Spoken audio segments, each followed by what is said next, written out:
買嘢買到天翻地覆系列啊！咁咧又收到兩個包裹啦。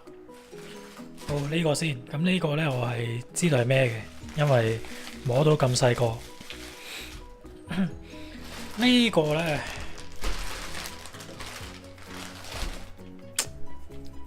我真係唔記得咗係咩，170幾蚊澳紙啊！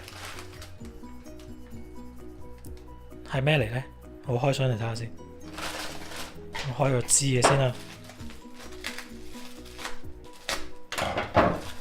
呢個係個腳架仔嚟嘅。咁點解會買呢個腳架仔呢？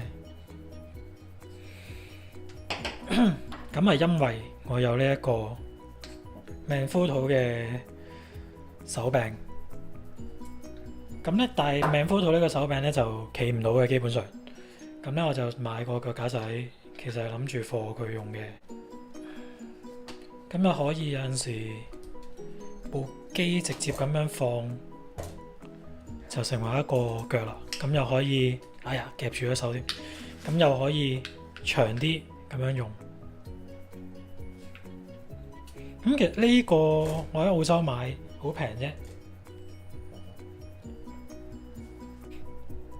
，10蚊澳紙左右啦。呢個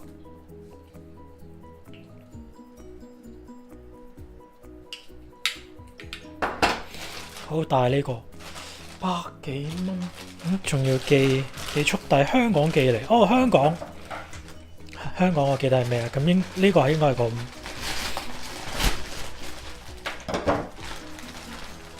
咪，係因為我又買咗隻咪。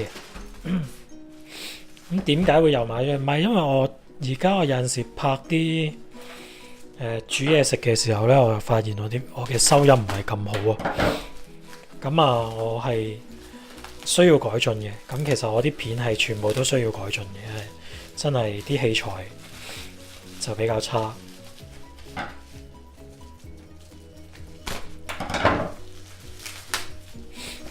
係啦，Zoom 嘅咪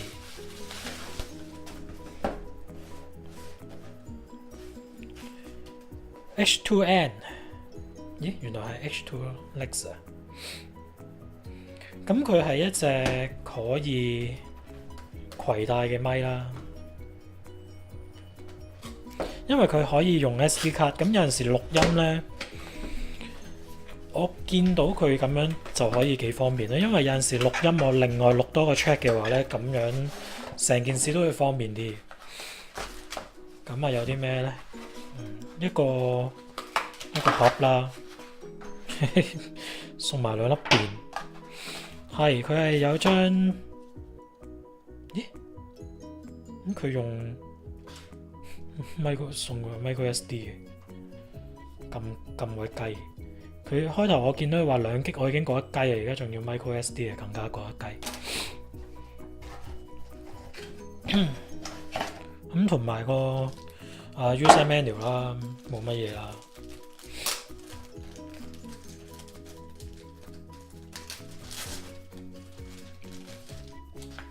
user manual 啦，warranty 啊，warn 你，同埋我有啲嘢可以 download 翻嘅。Anyway，我都唔緊要啊，我都唔會用佢啲咩㗎。咁其實呢個咪就唔係咩新產品嚟，佢係出咗都好一段時間。咁我點解會買呢一個？其實佢呢個 model 咧仲舊啲添，但係點解會揀佢咧？因為佢一來可以插 SD 卡啦，同埋佢係可以有呢一個拉 in 同埋 headphone out。咁其實呢一個 USB 咧，哇！佢呢個好舊嘅插嚟。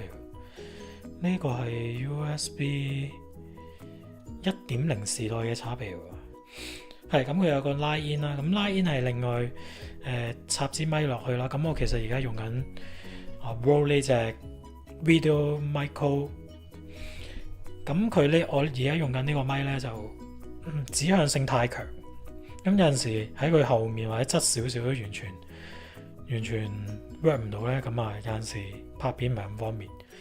咁啊用呢一個，咁同埋佢係有，其實佢裡面有4支咪嘅，咁啊可以有唔同嘅 combination 咁樣去做，咁我覺得唔錯喎，咁啊一個器材嘅升級嚟嘅，咁啊呢度放電啦，咁佢個 USB 係可以駁翻電腦，佢可以做埋一個 interface， 我記得佢係話，同埋佢係可以 support Mac 同埋 PC， 咁你錄音嘅時候佢都可以做錄音咪嘅，咁其實佢嘅 quality 係嚴格嚟講係可以算係做到 studio 嘅收音咪嘅 quality 嘅，咁你唔好預佢好好啦，咁實在佢唔係 for 你好好，咁我嚟錄少少 demo 或者錄啲吉他咁樣都 OK 嘅，咁啊錄 YouTube 肯定冇問題啦。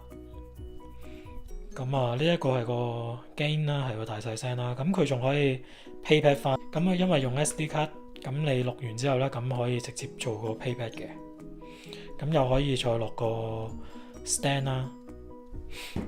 佢呢一個應該都係1/4寸頭嚟嘅，係啊，1/4嚟嘅。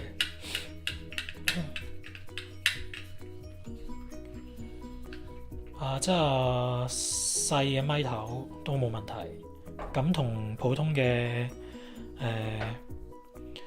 普通腳架嘅細頭都係一樣冇問題嘅，咁啊 OK。